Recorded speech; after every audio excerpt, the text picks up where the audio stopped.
마지막으로 피자헛을 시킨 게 언제인지 기억하십니까? 한때 생일이나 졸업식이면 온 가족이 빨간 지붕 아래에 모였습니다. 샐러드바를 몇 번이나 오가고 뜨거운 피자 한 판이 나오기만을 기다리던 시간이 그 시절엔 특별한 추억이었죠. 하지만 언제부턴가 우리는 그곳을 찾지 않게 됐습니다. 피자헛은 회생 절차 끝에 운영 주체까지 바뀌었습니다. 이상한 건 피자 자체는 망하지 않았다는 겁니다. 배달앱에는 낯선 동네 피자집이 넘쳐나고 냉동 피자와 1인용 피자는 오히려 더 잘 팔리고 있습니다. 그런데 우리가 특별한 날마다 찾았던 빨간 지붕만 먼저 무너졌습니다.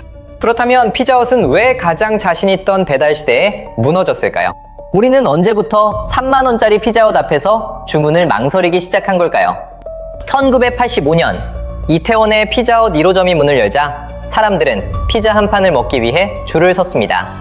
지금은 흔한 치즈가 늘어나는 모습조차 그때는 구경거리였고 피자헛에서 가족 외식을 했다는 사실만으로 다음날 학교에서 자랑거리가 생겼습니다. 가격은 자장면과 비교할 수 없을 만큼 비쌌습니다. 그래도 졸업장을 받은 아이의 손을 잡고 부모들은 피자헛으로 향했습니다. 그 시절 피자는 단순히 배를 채우는 음식이 아니었습니다. 오늘만큼은 우리 가족도 잘 살고 있다는 기분을 사는 음식이었습니다. 불고기를 올리고 사람들이 남기던 피자 끝에 고구마를 채우자 낯설었던 미국 음식은 순식간에 한국 가족의 특별식으로 바뀌었습니다. 피자헛은 300개가 넘는 매장에서 연간 4천억 원 안팎의 매출을 올렸습니다. 주말이면 가족들이 자리를 기다렸고 주문 전화가 울리면 피자를 실은 오토바이가 골목마다 쏟아져 나왔습니다. 피자 한 판을 팔던 브랜드가 어느새 한국 가족의 특별한 날까지 차지한 겁니다. 주문 전화가 울리는 순간 피자헛 오토바이가 출발했습니다. 배달기사는 뜨거운 피자를 싣고 골목을 달렸고 자체 배달망이 없던 음식점들은 그 모습을 바라볼 수밖에 없었습니다. 오토바이도 기사도 고객의 전화번호도 전부 자기 것이었습니다. 배달앱이 태어나기도 전에 피자헛은 주문부터 배달까지 모든 길목을 직접 차지하고 있었어요. 누가 봐도 배달 시대가 열리면 이들은 지금보다 더 강해질 것처럼 보였죠. 하지만 배달이 누구에게나 쉬워진 순간 피자헛이 수십 년 동안 쌓아올린 자체 배달망의 희소성은 빠르게 사라지기 시작했어요. 한때는 오토바이와 배달기사를 직접 갖춘 브랜드만 뜨거운 피자를 집까지 보낼 수 있었습니다. 이제는 어제 문을 연 동네 피자집도 앱에 이름을 올리는 순간 40년 된 피자헛과 같은 화면에서 손님의 선택을 기다릴 수 있었죠. 소비자가 배달앱에서 피자를 검색합니다. 익숙한 피자헛 로고가 먼저 눈에 들어옵니다. 그런데 바로 아래에는 처음 보는 피자집이 더 먹음직스러운 사진과 높은 별점, 더 싼 배달비를 내걸고 있습니다. 소비자는 어느 회사가 오랫동안 자체 배달망을 운영해왔는지 비교하지 않았습니다. 화면을 한 칸 내린 뒤 더 싸고 더 맛있어 보이는 피자를 누른 거예요. 피자헛이 오랜 시간 직접 구축해온 배달 경쟁력이 플랫폼 하나로 누구나 이용할 수 있는 기본 조건이 돼버린 겁니다. 배달앱이 주문을 몰고 오자 점주들은 처음엔 이제 됐다 싶었겠죠. 알림은 쉴 새 없이 울렸고 5분은 멈출 틈 없이 돌아갔습니다. 매장 앞에는 피자를 받아가려는 배달기사들이 줄을 섰습니다. 겉으로만 보면 전성기가 다시 돌아온 것 같았어요. 하루 영업이 끝난 뒤 점주는 주문 건수부터 확인했습니다. 어제보다 훨씬 많은 피자를 팔았다는 숫자에 잠시 안도의 한숨을 내쉬었죠. 하지만 정산표를 아래로 내리자 표정이 굳었습니다. 앱 수수료와 배달비, 손님에게 뿌린 쿠폰 비용까지 빠져나간 뒤 마지막 줄에 찍힌 금액은 오히려 어제보다 작았습니다. 점주는 계산기를 꺼내 몇 번이고 다시 두드렸지만 달라지는 건 없었습니다. 장사가 안 돼도 가격을 마음대로 내리기 어려웠고 장사가 잘 되면 더 많은 주문에서 수수료와 할인비가 빠져나갔습니다. 치즈 한 줌, 토핑 하나, 피자 한 판의 가격까지 본사 기준에서 자유롭기 어려웠기 때문입니다. 밖에서는 배달앱 비용이 늘어났고 안에서는 가맹계약의 규칙이 점주의 선택을 제한했습니다. 장사가 흔들려도 점주가 혼자 바꿀 수 있는 건 많지 않았죠. 점주들이 계약서를 다시 들여다보자 예상하지 못했던 두 번째 부담이 드러났습니다. 이미 매출의 6%를 본사에 내고 있었는데 치즈와 도우를 공급받는 가격에도 본사의 차액이 포함되어 있었습니다. 앞에서는 매출에 따라 돈을 냈고 뒤에서는 재료를 받을 때 또 비용을 부담한 겁니다. 피자가 많이 팔려도 뜨거운 오븐 앞에서 일하는 점주의 몫은 기대만큼 늘어나지 않았어요. 결국 점주들은 수십 년 동안 믿어온 빨간 간판을 상대로 법정에 섰습니다. 대법원은 피자헛이 약 215억 원의 차액 감행금을 반환해야 한다고 판단했습니다. 그러나 회생 계획에서 점주들이 변제받을 금액은 약 64억 원으로 정해졌습니다. 소송에서는 이겼지만 판결문에 적힌 돈을 전부 돌려받을 수는 없게 된 거예요. 한국 피자헛은 결국 회생 절차에 들어갔습니다. 2026년 5월 말 영업 양수도 절차가 마무리됐고 6월부터 국내 피자헛 사업은 신설법인 PH 코리아 체제로 운영되기 시작했습니다. 매장 간판도 메뉴도 피자 상자에 찍힌 로고도 그대로였습니다. 손님 눈에는 어제와 달라진 게 없어 보였어요. 하지만 그 브랜드를 운영하는 법인은 이미 바뀌어 있었습니다. 밖에서는 가격 경쟁이 거세졌고 안에서는 점주와 본사의 신뢰까지 무너지고 있었습니다. 본사도 손 놓고 있지는 않았습니다. 비싸다는 불만을 단번에 잠재울 카드를 꺼냈습니다. 30% 할인, 1+1, 방문 포장 할인, 쿠폰이었습니다. 처음에는 손님이 돌아왔어요. 메뉴판에 3만 원이라고 적힌 피자를 2만 원대 초반에 먹을 수 있으니 마다할 이유가 없었습니다. 어느 날 한 가족이 피자를 고르고 결제 버튼을 누르려던 순간 누군가 말합니다. 잠깐, 오늘 30% 할인하는 날 아니야? 쿠폰이 없다는 걸 확인하자 주문은 그대로 멈췄죠. 피자가 먹고 싶은지는 더 이상 중요하지 않았습니다. 오늘 얼마나 싸게 먹을 수 있느냐가 주문을 결정하게 된 거예요. 문제는 할인이 끝나지 않았다는 겁니다. 쿠폰이 매일 붙자 소비자는 더 이상 메뉴판의 가격을 믿지 않았습니다. 3만 원이라는 정가는 가격이 아니라 곧 할인될 숫자처럼 보이기 시작했습니다. 손님을 끌어오려고 던진 쿠폰이 결국 정가부터 죽여버린 거예요. 그런데 피자헛이 쿠폰으로 3만 원짜리 가격표를 가리고 있을 때 양쪽에서 전혀 다른 피자들이 밀려오기 시작했습니다. 왼쪽에서는 냉동실 문이 열렸습니다. 몇천 원짜리 피자를 전자레인지에 넣자 3분 만에 치즈가 녹았습니다. 에어프라이어를 돌리면 가장자리까지 바삭해졌고 냉동 피자 시장은 불과 몇 년 사이 거의 2배로 커졌습니다. 오른쪽에서는 나무 화덕에 불이 붙었습니다. 요리사가 손으로 반죽을 늘리고 이탈리아산 밀가루와 치즈를 올려 눈앞에서 피자를 구웠습니다. 가격이 4만 원을 넘어도 손님들은 기꺼이 지갑을 열었습니다. 비싸도 왜 비싼지는 눈에 보였던 거예요. 피자헛은 냉동 피자보다 비쌌고 화덕 피자만큼 특별한 이유도 보여주지 못했습니다. 그런데 밑에서는 만 원짜리 저가 피자까지 치고 올라왔습니다. 샐러드 바도 없고 넓은 홀도 없고 유명 배우가 나오는 광고도 없었습니다. 대신 저가 피자들은 피자헛이 쉽게 포기하지 못하던 것들을 과감히 잘라내고 가격부터 절반 가까이 낮췄습니다. 사람들은 처음엔 의심했죠. 이 가격에 치즈가 제대로 들어있긴 한 거야? 그런데 상자를 열자 치즈가 늘어났고 한 판을 먹고 나니 배도 불렀습니다. 그 순간 소비자의 질문이 완전히 바뀌었죠. 피자헛이 맛있느냐가 아니라 저 피자보다 2~3배를 더 낼 이유가 있느냐는 질문이었습니다. 싸게 가려면 피자헛다운 것을 없애야 했고 비싸게 가려니 피자헛다운 것만으로는 부족했어요. 한때 시장 한가운데 왕좌를 차지했던 브랜드가 가장 싼 피자와 가장 특별한 피자 사이에 끼어버린 겁니다. 결국 피자헛이 줄여야 했던 건 가격만이 아니었습니다. 쇼핑몰 1층, 로터리 모퉁이, 대로변 한가운데. 한때 피자헛은 동네에서 가장 잘 보이는 자리를 차지했습니다. 주말이면 가족들이 입구에서 순서를 기다렸고 아이들은 샐러드바를 몇 번이나 오가며 생일상을 채웠습니다. 그런데 어느 날 그 앞을 다시 지나가 보면 빨간 지붕은 사라지고 전혀 다른 간판이 걸려 있었습니다. 간판이 사라졌는데도 동네는 아무 일 없다는 듯 돌아갔죠. 한때 그곳에서 생일을 보냈던 세대는 이미 다른 외식에 익숙해졌습니다. 피자헛은 더 이상 특별한 날 찾아가는 장소가 아니라 배달앱을 내리다가 할인 쿠폰이 크게 붙어 있으면 잠시 눌러보는 수많은 피자집 중 하나가 됐습니다. 하지만 피자헛을 떠난 건 사람들의 추억만이 아니었습니다. 피자를 함께 나눠 먹던 가족의 모습 자체가 빠르게 달라지고 있었습니다. 피자는 여전히 여러 사람이 모여 한 판을 나눠 먹는 음식으로 남아 있었습니다. 문제는 그 피자를 함께 먹을 가족이 줄어들고 있었다는 겁니다.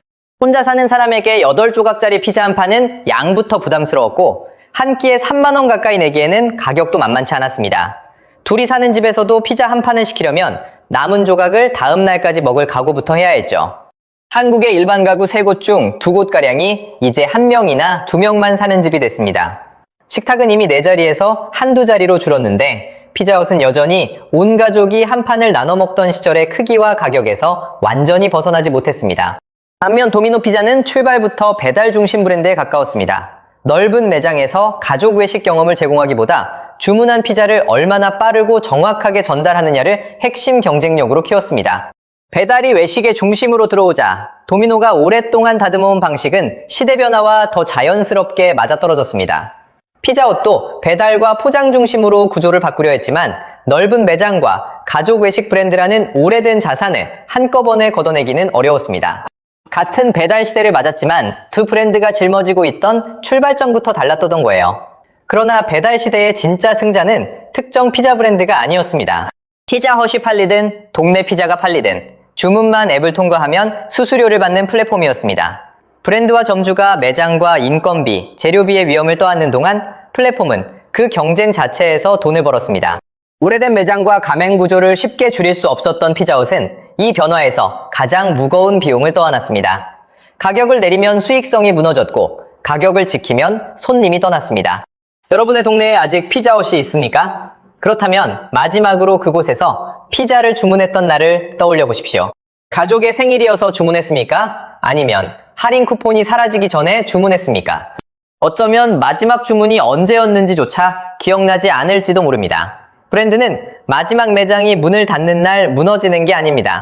사람들이 익숙한 이름을 발견하고도 자연스럽게 다음 가게로 넘기는 순간 먼저 무너집니다. 과거의 성공 방식에서 아직 벗어나지 못하고 있는 다음 브랜드는 어디일까요? 여러분이 예상하는 다음 차례를 댓글로 남겨주세요. 마지막으로 피자헛을 시킨 게 언제인지 기억하십니까? 한때 생일이나 졸업식이면 온 가족이 빨간 지붕 아래에 모였습니다. 샐러드바를 몇 번이나 오가고 뜨거운 피자 한 판이 나오기만을 기다리던 시간이 그 시절엔 특별한 추억이었죠. 하지만 언제부턴가 우리는 그곳을 찾지 않게 됐습니다. 피자헛은 회생 절차 끝에 운영 주체까지 바뀌었습니다. 이상한 건 피자 자체는 망하지 않았다는 겁니다. 배달앱에는 낯선 동네 피자집이 넘쳐나고 냉동 피자와 1인용 피자는 오히려 더 잘 팔리고 있습니다. 그런데 우리가 특별한 날마다 찾았던 빨간 지붕만 먼저 무너졌습니다. 그렇다면 피자헛은 왜 가장 자신 있던 배달 시대에 무너졌을까요? 우리는 언제부터 3만 원짜리 피자헛 앞에서 주문을 망설이기 시작한 걸까요? 1985년 이태원의 피자헛 1호점이 문을 열자 사람들은 피자 한 판을 먹기 위해 줄을 섰습니다. 지금은 흔한 치즈가 늘어나는 모습조차 그때는 구경거리였고 피자헛에서 가족 외식을 했다는 사실만으로 다음날 학교에서 자랑거리가 생겼습니다. 가격은 자장면과 비교할 수 없을 만큼 비쌌습니다. 그래도 졸업장을 받은 아이의 손을 잡고 부모들은 피자헛으로 향했습니다. 그 시절 피자는 단순히 배를 채우는 음식이 아니었습니다. 오늘만큼은 우리 가족도 잘 살고 있다는 기분을 사는 음식이었습니다. 불고기를 올리고 사람들이 남기던 피자 끝에 고구마를 채우자 낯설었던 미국 음식은 순식간에 한국 가족의 특별식으로 바뀌었습니다. 피자헛은 300개가 넘는 매장에서 연간 4천억 원 안팎의 매출을 올렸습니다. 주말이면 가족들이 자리를 기다렸고 주문 전화가 울리면 피자를 실은 오토바이가 골목마다 쏟아져 나왔습니다. 피자 한 판을 팔던 브랜드가 어느새 한국 가족의 특별한 날까지 차지한 겁니다. 주문 전화가 울리는 순간 피자헛 오토바이가 출발했습니다. 배달기사는 뜨거운 피자를 싣고 골목을 달렸고 자체 배달망이 없던 음식점들은 그 모습을 바라볼 수밖에 없었습니다. 오토바이도 기사도 고객의 전화번호도 전부 자기 것이었습니다. 배달앱이 태어나기도 전에 피자헛은 주문부터 배달까지 모든 길목을 직접 차지하고 있었어요. 누가 봐도 배달 시대가 열리면 이들은 지금보다 더 강해질 것처럼 보였죠. 하지만 배달이 누구에게나 쉬워진 순간 피자헛이 수십 년 동안 쌓아올린 자체 배달망의 희소성은 빠르게 사라지기 시작했어요. 한때는 오토바이와 배달기사를 직접 갖춘 브랜드만 뜨거운 피자를 집까지 보낼 수 있었습니다. 이제는 어제 문을 연 동네 피자집도 앱에 이름을 올리는 순간 40년 된 피자헛과 같은 화면에서 손님의 선택을 기다릴 수 있었죠. 소비자가 배달앱에서 피자를 검색합니다. 익숙한 피자헛 로고가 먼저 눈에 들어옵니다. 그런데 바로 아래에는 처음 보는 피자집이 더 먹음직스러운 사진과 높은 별점, 더 싼 배달비를 내걸고 있습니다. 소비자는 어느 회사가 오랫동안 자체 배달망을 운영해왔는지 비교하지 않았습니다. 화면을 한 칸 내린 뒤 더 싸고 더 맛있어 보이는 피자를 누른 거예요. 피자헛이 오랜 시간 직접 구축해온 배달 경쟁력이 플랫폼 하나로 누구나 이용할 수 있는 기본 조건이 돼버린 겁니다. 배달앱이 주문을 몰고 오자 점주들은 처음엔 이제 됐다 싶었겠죠. 알림은 쉴 새 없이 울렸고 5분은 멈출 틈 없이 돌아갔습니다. 매장 앞에는 피자를 받아가려는 배달기사들이 줄을 섰습니다. 겉으로만 보면 전성기가 다시 돌아온 것 같았어요. 하루 영업이 끝난 뒤 점주는 주문 건수부터 확인했습니다. 어제보다 훨씬 많은 피자를 팔았다는 숫자에 잠시 안도의 한숨을 내쉬었죠. 하지만 정산표를 아래로 내리자 표정이 굳었습니다. 앱 수수료와 배달비, 손님에게 뿌린 쿠폰 비용까지 빠져나간 뒤 마지막 줄에 찍힌 금액은 오히려 어제보다 작았습니다. 점주는 계산기를 꺼내 몇 번이고 다시 두드렸지만 달라지는 건 없었습니다. 장사가 안 돼도 가격을 마음대로 내리기 어려웠고 장사가 잘 되면 더 많은 주문에서 수수료와 할인비가 빠져나갔습니다. 치즈 한 줌, 토핑 하나, 피자 한 판의 가격까지 본사 기준에서 자유롭기 어려웠기 때문입니다. 밖에서는 배달앱 비용이 늘어났고 안에서는 가맹계약의 규칙이 점주의 선택을 제한했습니다. 장사가 흔들려도 점주가 혼자 바꿀 수 있는 건 많지 않았죠. 점주들이 계약서를 다시 들여다보자 예상하지 못했던 두 번째 부담이 드러났습니다. 이미 매출의 6%를 본사에 내고 있었는데 치즈와 도우를 공급받는 가격에도 본사의 차액이 포함되어 있었습니다. 앞에서는 매출에 따라 돈을 냈고 뒤에서는 재료를 받을 때 또 비용을 부담한 겁니다. 피자가 많이 팔려도 뜨거운 오븐 앞에서 일하는 점주의 몫은 기대만큼 늘어나지 않았어요. 결국 점주들은 수십 년 동안 믿어온 빨간 간판을 상대로 법정에 섰습니다. 대법원은 피자헛이 약 215억 원의 차액 감액금을 반환해야 한다고 판단했습니다. 그러나 회생계획에서 점주들이 변제받을 금액은 약 64억 원으로 정해졌습니다. 소송에서는 이겼지만 판결문에 적힌 돈을 전부 돌려받을 수는 없게 된 거예요. 한국 피자헛은 결국 회생 절차에 들어갔습니다. 2026년 5월 말 영업 양수도 절차가 마무리됐고 6월부터 국내 피자헛 사업은 신설법인 PH 코리아 체제로 운영되기 시작했습니다. 매장 간판도 메뉴도 피자 상자에 찍힌 로고도 그대로였습니다. 손님 눈에는 어제와 달라진 게 없어 보였어요. 하지만 그 브랜드를 운영하는 법인은 이미 바뀌어 있었습니다. 밖에서는 가격 경쟁이 거세졌고 안에서는 점주와 본사의 신뢰까지 무너지고 있었습니다. 본사도 손 놓고 있지는 않았습니다. 비싸다는 불만을 단번에 잠재울 카드를 꺼냈습니다. 30% 할인, 1+1, 방문 포장 할인, 쿠폰이었습니다. 처음에는 손님이 돌아왔어요. 메뉴판에 3만 원이라고 적힌 피자를 2만 원대 초반에 먹을 수 있으니 마다할 이유가 없었습니다. 어느 날 한 가족이 피자를 고르고 결제 버튼을 누르려던 순간 누군가 말합니다. 잠깐, 오늘 30% 할인하는 날 아니야? 쿠폰이 없다는 걸 확인하자 주문은 그대로 멈췄죠. 피자가 먹고 싶은지는 더 이상 중요하지 않았습니다. 오늘 얼마나 싸게 먹을 수 있느냐가 주문을 결정하게 된 거예요. 문제는 할인이 끝나지 않았다는 겁니다. 쿠폰이 매일 붙자 소비자는 더 이상 메뉴판의 가격을 믿지 않았습니다. 3만 원이라는 정가는 가격이 아니라 곧 할인될 숫자처럼 보이기 시작했습니다. 손님을 끌어오려고 던진 쿠폰이 결국 정가부터 죽여버린 거예요.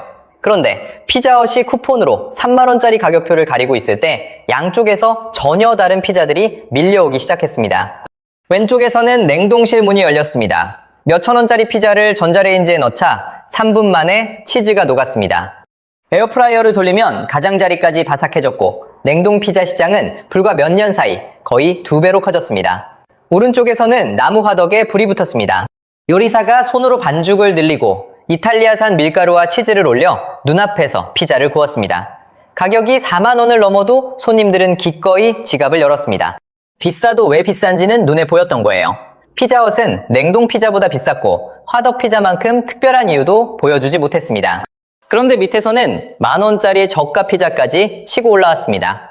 샐러드 바도 없고 넓은 홀도 없고 유명 배우가 나오는 광고도 없었습니다. 대신 저가 피자들은 피자헛이 쉽게 포기하지 못하던 것들을 과감히 잘라내고 가격부터 절반 가까이 낮췄습니다. 사람들은 처음엔 의심했죠. 이 가격에 치즈가 제대로 들어있긴 한 거야? 그런데 상자를 열자 치즈가 늘어났고 한 판을 먹고 나니 배도 불렀습니다. 그 순간 소비자의 질문이 완전히 바뀌었죠. 피자헛이 맛있느냐가 아니라 저 피자보다 2~3배를 더 낼 이유가 있느냐는 질문이었습니다. 싸게 가려면 피자헛다운 것을 없애야 했고 비싸게 가려니 피자헛다운 것만으로는 부족했어요. 한때 시장 한가운데 왕좌를 차지했던 브랜드가 가장 싼 피자와 가장 특별한 피자 사이에 끼어버린 겁니다. 결국 피자헛이 줄여야 했던 건 가격만이 아니었습니다. 쇼핑몰 1층, 로터리 모퉁이, 대로변 한가운데. 한때 피자헛은 동네에서 가장 잘 보이는 자리를 차지했습니다. 주말이면 가족들이 입구에서 순서를 기다렸고 아이들은 샐러드 바를 몇 번이나 오가며 생일상을 채웠습니다. 그런데 어느 날 그 앞을 다시 지나가 보면 빨간 지붕은 사라지고 전혀 다른 간판이 걸려 있었습니다. 간판이 사라졌는데도 동네는 아무 일 없다는 듯 돌아갔죠. 한때 그곳에서 생일을 보냈던 세대는 이미 다른 외식에 익숙해졌습니다. 피자헛은 더 이상 특별한 날 찾아가는 장소가 아니라 배달앱을 내리다가 할인 쿠폰이 크게 붙어 있으면 잠시 눌러보는 수많은 피자집 중 하나가 됐습니다. 하지만 피자헛을 떠난 건 사람들의 추억만이 아니었습니다. 피자를 함께 나눠 먹던 가족의 모습 자체가 빠르게 달라지고 있었습니다. 피자는 여전히 여러 사람이 모여 한 판을 나눠 먹는 음식으로 남아 있었습니다. 문제는 그 피자를 함께 먹을 가족이 줄어들고 있었다는 겁니다. 혼자 사는 사람에게 8조각짜리 피자 한 판은 양부터 부담스러웠고 한 끼에 3만 원 가까이 내기에는 가격도 만만치 않았습니다. 둘이 사는 집에서도 피자 한 판을 시키려면 남은 조각을 다음 날까지 먹을 각오부터 해야 했죠. 한국의 일반 가구 3곳 중 2곳가량이 이제 1명이나 2명만 사는 집이 됐습니다. 식탁은 이미 4자리에서 한두 자리로 줄었는데 피자헛은 여전히 온 가족이 한 판을 나눠 먹던 시절의 크기와 가격에서 완전히 벗어나지 못했습니다. 반면 도미노 피자는 출발부터 배달 중심 브랜드에 가까웠습니다. 넓은 매장에서 가족 외식 경험을 제공하기보다 주문한 피자를 얼마나 빠르고 정확하게 전달하느냐를 핵심 경쟁력으로 키웠습니다. 배달이 외식의 중심으로 들어오자 도미노가 오랫동안 다듬어온 방식은 시대 변화와 더 자연스럽게 맞아떨어졌습니다.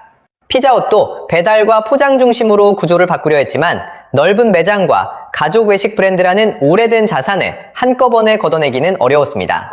같은 배달 시대를 맞았지만 두 브랜드가 짊어지고 있던 출발점부터 달랐던 거예요. 그러나 배달 시대의 진짜 승자는 특정 피자 브랜드가 아니었습니다. 피자헛이 팔리든 동네 피자가 팔리든 주문만 앱을 통과하면 수수료를 받는 플랫폼이었습니다. 브랜드와 점주가 매장과 인건비, 재료비의 위험을 떠안는 동안 플랫폼은 그 경쟁 자체에서 돈을 벌었습니다. 오래된 매장과 가맹 구조를 쉽게 줄일 수 없었던 피자헛은 이 변화에서 가장 무거운 비용을 떠안았습니다. 가격을 내리면 수익성이 무너졌고 가격을 지키면 손님이 떠났습니다. 여러분의 동네에 아직 피자헛이 있습니까? 그렇다면 마지막으로 그곳에서 피자를 주문했던 날을 떠올려 보십시오. 가족의 생일이어서 주문했습니까? 아니면 할인 쿠폰이 사라지기 전에 주문했습니까? 어쩌면 마지막 주문이 언제였는지조차 기억나지 않을지도 모릅니다. 브랜드는 마지막 매장이 문을 닫는 날 무너지는 게 아닙니다. 사람들이 익숙한 이름을 발견하고도 자연스럽게 다음 가게로 넘기는 순간 먼저 무너집니다. 과거의 성공 방식에서 아직 벗어나지 못하고 있는 다음 브랜드는 어디일까요? 여러분이 예상하는 다음 사례를 댓글로 남겨주세요. 마지막으로 피자헛을 시킨 게 언제인지 기억하십니까? 한때 생일이나 졸업식이면 온 가족이 빨간 지붕 아래에 모였습니다. 샐러드바를 몇 번이나 오가고 뜨거운 피자 한 판이 나오기만을 기다리던 시간이 그 시절엔 특별한 추억이었죠. 하지만 언제부턴가 우리는 그곳을 찾지 않게 됐습니다. 피자헛은 회생 절차 끝에 운영 주체까지 바뀌었습니다. 이상한 건 피자 자체는 망하지 않았다는 겁니다.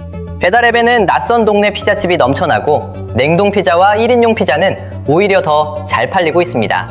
그런데 우리가 특별한 날마다 찾았던 빨간 지붕만 먼저 무너졌습니다. 그렇다면 피자헛은 왜 가장 자신 있던 배달 시대에 무너졌을까요? 우리는 언제부터 3만 원짜리 피자헛 앞에서 주문을 망설이기 시작한 걸까요? 1985년 이태원의 피자헛 1호점이 문을 열자 사람들은 피자 한 판을 먹기 위해 줄을 섰습니다. 지금은 흔한 치즈가 늘어나는 모습조차 그때는 구경거리였고 피자헛에서 가족 외식을 했다는 사실만으로 다음날 학교에서 자랑거리가 생겼습니다. 가격은 자장면과 비교할 수 없을 만큼 비쌌습니다. 그래도 졸업장을 받은 아이의 손을 잡고 부모들은 피자헛으로 향했습니다. 그 시절 피자는 단순히 배를 채우는 음식이 아니었습니다. 오늘만큼은 우리 가족도 잘 살고 있다는 기분을 사는 음식이었습니다. 불고기를 올리고 사람들이 남기던 피자 끝에 고구마를 채우자 낯설었던 미국 음식은 순식간에 한국 가족의 특별식으로 바뀌었습니다. 피자헛은 300개가 넘는 매장에서 연간 4천억 원 안팎의 매출을 올렸습니다. 주말이면 가족들이 자리를 기다렸고 주문 전화가 울리면 피자를 실은 오토바이가 골목마다 쏟아져 나왔습니다. 피자 한 판을 팔던 브랜드가 어느새 한국 가족의 특별한 날까지 차지한 겁니다. 주문 전화가 울리는 순간 피자헛 오토바이가 출발했습니다. 배달기사는 뜨거운 피자를 싣고 골목을 달렸고 자체 배달망이 없던 음식점들은 그 모습을 바라볼 수밖에 없었습니다. 오토바이도 기사도 고객의 전화번호도 전부 자기 것이었습니다. 배달 앱이 태어나기도 전에 피자헛은 주문부터 배달까지 모든 길목을 직접 차지하고 있었어요. 누가 봐도 배달 시대가 열리면 이들은 지금보다 더 강해질 것처럼 보였죠. 하지만 배달이 누구에게나 쉬워진 순간 피자헛이 수십 년 동안 쌓아올린 자체 배달망의 희소성은 빠르게 사라지기 시작했어요. 한때는 오토바이와 배달기사를 직접 갖춘 브랜드만 뜨거운 피자를 집까지 보낼 수 있었습니다. 이제는 어제 문을 연 동네 피자집도 앱에 이름을 올리는 순간 40년 된 피자헛과 같은 화면에서 손님의 선택을 기다릴 수 있었죠. 소비자가 배달앱에서 피자를 검색합니다. 익숙한 피자헛 로고가 먼저 눈에 들어옵니다. 그런데 바로 아래에는 처음 보는 피자집이 더 먹음직스러운 사진과 높은 별점, 더 싼 배달비를 내걸고 있습니다.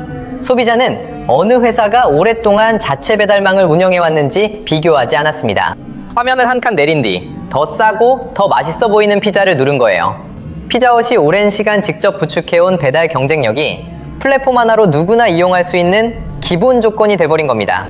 배달앱이 주문을 몰고 오자 점주들은 처음엔 이제 됐다 싶었겠죠.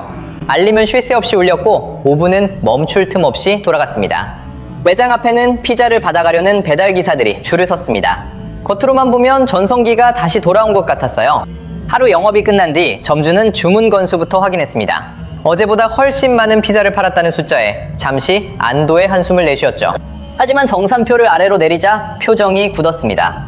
앱 수수료와 배달비, 손님에게 뿌린 쿠폰 비용까지 빠져나간 뒤 마지막 줄에 찍힌 금액은 오히려 어제보다 작았습니다. 점주는 계산기를 꺼내 몇 번이고 다시 두드렸지만 달라지는 건 없었습니다. 장사가 안 돼도 가격을 마음대로 내리기 어려웠고 장사가 잘 되면 더 많은 주문에서 수수료와 할인비가 빠져나갔습니다. 치즈 한 줌, 토핑 하나, 피자 한 판의 가격까지 본사 기준에서 자유롭기 어려웠기 때문입니다. 밖에서는 배달앱 비용이 늘어났고 안에서는 가맹계약의 규칙이 점주의 선택을 제한했습니다. 장사가 흔들려도 점주가 혼자 바꿀 수 있는 건 많지 않았죠.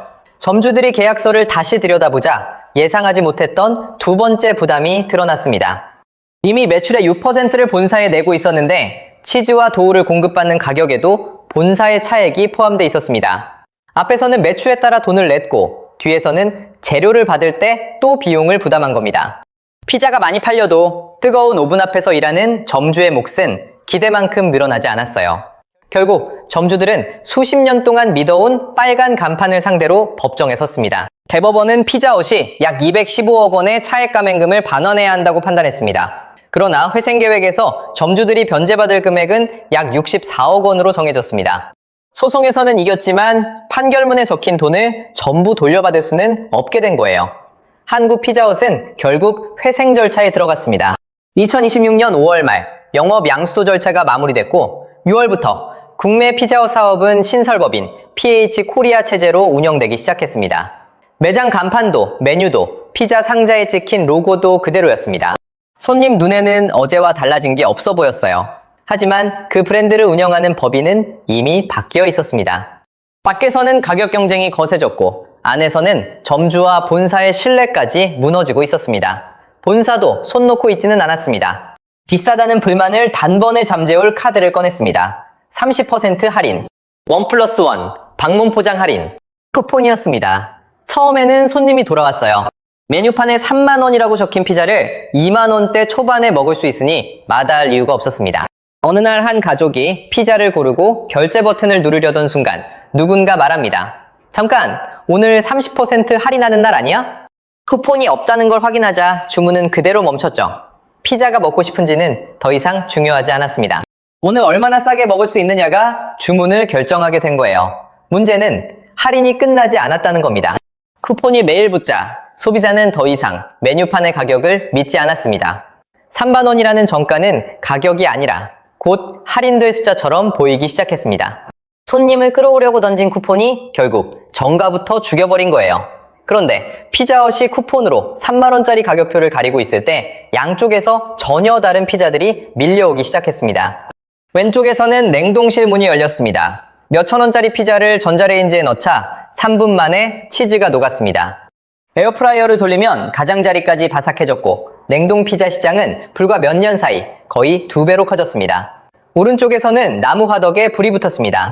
요리사가 손으로 반죽을 늘리고 이탈리아산 밀가루와 치즈를 올려 눈앞에서 피자를 구웠습니다. 가격이 4만 원을 넘어도 손님들은 기꺼이 지갑을 열었습니다. 비싸도 왜 비싼지는 눈에 보였던 거예요. 피자헛은 냉동 피자보다 비쌌고 화덕 피자만큼 특별한 이유도 보여주지 못했습니다. 그런데 밑에서는 만원짜리 저가 피자까지 치고 올라왔습니다. 샐러드 바도 없고 넓은 홀도 없고 유명 배우가 나오는 광고도 없었습니다. 대신 저가 피자들은 피자헛이 쉽게 포기하지 못하던 것들을 과감히 잘라내고 가격부터 절반 가까이 낮췄습니다. 사람들은 처음엔 의심했죠. 이 가격에 치즈가 제대로 들어있긴 한 거야? 그런데 상자를 열자 치즈가 늘어났고 한 판을 먹고 나니 배도 불렀습니다. 그 순간 소비자의 질문이 완전히 바뀌었죠. 피자헛이 맛있느냐가 아니라 저 피자보다 두세 배를 더 낼 이유가 있느냐는 질문이었습니다. 싸게 가려면 피자헛다운 것을 없애야 했고 비싸게 가려니 피자헛다운 것만으로는 부족했어요. 한때 시장 한가운데 왕좌를 차지했던 브랜드가 가장 싼 피자와 가장 특별한 피자 사이에 끼어버린 겁니다. 결국 피자헛이 줄여야 했던 건 가격만이 아니었습니다. 쇼핑몰 1층, 로터리 모퉁이, 대로변 한가운데. 한때 피자헛은 동네에서 가장 잘 보이는 자리를 차지했습니다. 주말이면 가족들이 입구에서 순서를 기다렸고 아이들은 샐러드바를 몇 번이나 오가며 생일상을 채웠습니다. 그런데 어느 날 그 앞을 다시 지나가 보면 빨간 지붕은 사라지고 전혀 다른 간판이 걸려 있었습니다. 간판이 사라졌는데도 동네는 아무 일 없다는 듯 돌아갔죠.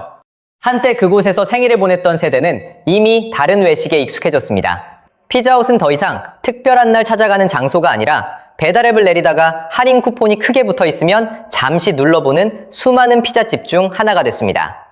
하지만 피자헛을 떠난 건 사람들의 추억만이 아니었습니다. 피자를 함께 나눠 먹던 가족의 모습 자체가 빠르게 달라지고 있었습니다. 피자는 여전히 여러 사람이 모여 한 판을 나눠 먹는 음식으로 남아 있었습니다. 문제는 그 피자를 함께 먹을 가족이 줄어들고 있었다는 겁니다. 혼자 사는 사람에게 8조각짜리 피자 한 판은 양부터 부담스러웠고 한 끼에 3만 원 가까이 내기에는 가격도 만만치 않았습니다. 둘이 사는 집에서도 피자 한 판을 시키려면 남은 조각을 다음 날까지 먹을 각오부터 해야 했죠. 한국의 일반 가구 3곳 중 2곳가량이 이제 1명이나 2명만 사는 집이 됐습니다. 식탁은 이미 4자리에서 한두 자리로 줄었는데 피자헛은 여전히 온 가족이 한 판을 나눠 먹던 시절의 크기와 가격에서 완전히 벗어나지 못했습니다. 반면 도미노 피자는 출발부터 배달 중심 브랜드에 가까웠습니다. 넓은 매장에서 가족 외식 경험을 제공하기보다 주문한 피자를 얼마나 빠르고 정확하게 전달하느냐를 핵심 경쟁력으로 키웠습니다. 배달이 외식의 중심으로 들어오자 도미노가 오랫동안 다듬어온 방식은 시대 변화와 더 자연스럽게 맞아떨어졌습니다. 피자헛도 배달과 포장 중심으로 구조를 바꾸려 했지만 넓은 매장과 가족 외식 브랜드라는 오래된 자산을 한꺼번에 걷어내기는 어려웠습니다. 같은 배달 시대를 맞았지만 두 브랜드가 짊어지고 있던 출발점부터 달랐던 거예요. 그러나 배달 시대의 진짜 승자는 특정 피자 브랜드가 아니었습니다. 피자헛이 팔리든 동네 피자가 팔리든 주문만 앱을 통과하면 수수료를 받는 플랫폼이었습니다. 브랜드와 점주가 매장과 인건비, 재료비의 위험을 떠안는 동안 플랫폼은 그 경쟁 자체에서 돈을 벌었습니다. 오래된 매장과 가맹 구조를 쉽게 줄일 수 없었던 피자헛은 이 변화에서 가장 무거운 비용을 떠안았습니다. 가격을 내리면 수익성이 무너졌고 가격을 지키면 손님이 떠났습니다.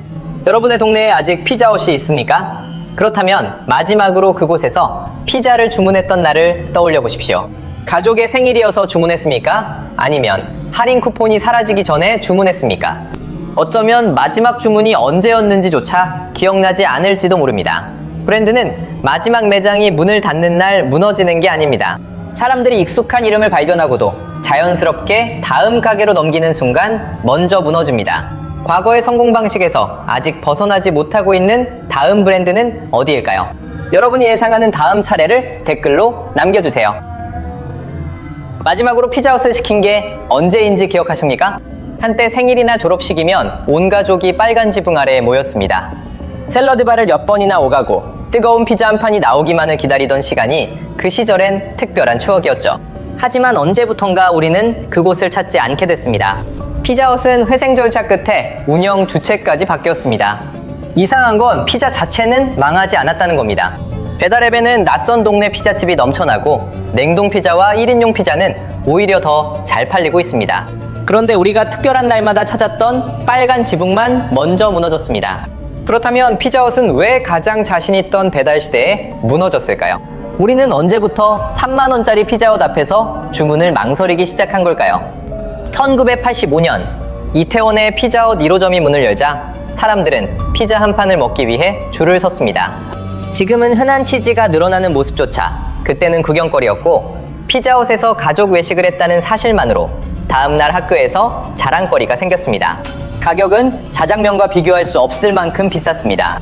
그래도 졸업장을 받은 아이의 손을 잡고 부모들은 피자헛으로 향했습니다. 그 시절 피자는 단순히 배를 채우는 음식이 아니었습니다. 오늘만큼은 우리 가족도 잘 살고 있다는 기분을 사는 음식이었습니다. 불고기를 올리고 사람들이 남기던 피자 끝에 고구마를 채우자 낯설었던 미국 음식은 순식간에 한국 가족의 특별식으로 바뀌었습니다. 피자헛은 300개가 넘는 매장에서 연간 4천억 원 안팎의 매출을 올렸습니다. 주말이면 가족들이 자리를 기다렸고 주문 전화가 울리면 피자를 실은 오토바이가 골목마다 쏟아져 나왔습니다. 피자 한 판을 팔던 브랜드가 어느새 한국 가족의 특별한 날까지 차지한 겁니다. 주문 전화가 울리는 순간 피자헛 오토바이가 출발했습니다. 배달기사는 뜨거운 피자를 싣고 골목을 달렸고 자체 배달망이 없던 음식점들은 그 모습을 바라볼 수밖에 없었습니다. 오토바이도 기사도 고객의 전화번호도 전부 자기 것이었습니다. 배달 앱이 태어나기도 전에 피자헛은 주문부터 배달까지 모든 길목을 직접 차지하고 있었어요. 누가 봐도 배달 시대가 열리면 이들은 지금보다 더 강해질 것처럼 보였죠. 하지만 배달이 누구에게나 쉬워진 순간 피자헛이 수십 년 동안 쌓아올린 자체 배달망의 희소성은 빠르게 사라지기 시작했어요. 한때는 오토바이와 배달기사를 직접 갖춘 브랜드만 뜨거운 피자를 집까지 보낼 수 있었습니다. 이제는 어제 문을 연 동네 피자집도 앱에 이름을 올리는 순간 40년 된 피자헛과 같은 화면에서 손님의 선택을 기다릴 수 있었죠. 소비자가 배달앱에서 피자를 검색합니다. 익숙한 피자헛 로고가 먼저 눈에 들어옵니다. 그런데 바로 아래에는 처음 보는 피자집이 더 먹음직스러운 사진과 높은 별점, 더 싼 배달비를 내걸고 있습니다. 소비자는 어느 회사가 오랫동안 자체 배달망을 운영해왔는지 비교하지 않았습니다. 화면을 한 칸 내린 뒤 더 싸고 더 맛있어 보이는 피자를 누른 거예요. 피자헛이 오랜 시간 직접 구축해온 배달 경쟁력이 플랫폼 하나로 누구나 이용할 수 있는 기본 조건이 돼버린 겁니다. 배달앱이 주문을 몰고 오자 점주들은 처음엔 이제 됐다 싶었겠죠. 알림은 쉴 새 없이 울렸고 5분은 멈출 틈 없이 돌아갔습니다. 매장 앞에는 피자를 받아가려는 배달기사들이 줄을 섰습니다. 겉으로만 보면 전성기가 다시 돌아온 것 같았어요. 하루 영업이 끝난 뒤 점주는 주문 건수부터 확인했습니다. 어제보다 훨씬 많은 피자를 팔았다는 숫자에 잠시 안도의 한숨을 내쉬었죠. 하지만 정산표를 아래로 내리자 표정이 굳었습니다. 앱 수수료와 배달비, 손님에게 뿌린 쿠폰 비용까지 빠져나간 뒤 마지막 줄에 찍힌 금액은 오히려 어제보다 작았습니다. 점주는 계산기를 꺼내 몇 번이고 다시 두드렸지만 달라지는 건 없었습니다. 장사가 안 돼도 가격을 마음대로 내리기 어려웠고 장사가 잘 되면 더 많은 주문에서 수수료와 할인비가 빠져나갔습니다. 치즈 한 줌, 토핑 하나, 피자 한 판의 가격까지 본사 기준에서 자유롭기 어려웠기 때문입니다. 밖에서는 배달앱 비용이 늘어났고 안에서는 가맹계약의 규칙이 점주의 선택을 제한했습니다. 장사가 흔들려도 점주가 혼자 바꿀 수 있는 건 많지 않았죠. 점주들이 계약서를 다시 들여다보자 예상하지 못했던 두 번째 부담이 드러났습니다. 이미 매출의 6%를 본사에 내고 있었는데 치즈와 도우를 공급받는 가격에도 본사의 차액이 포함되어 있었습니다. 앞에서는 매출에 따라 돈을 냈고 뒤에서는 재료를 받을 때 또 비용을 부담한 겁니다.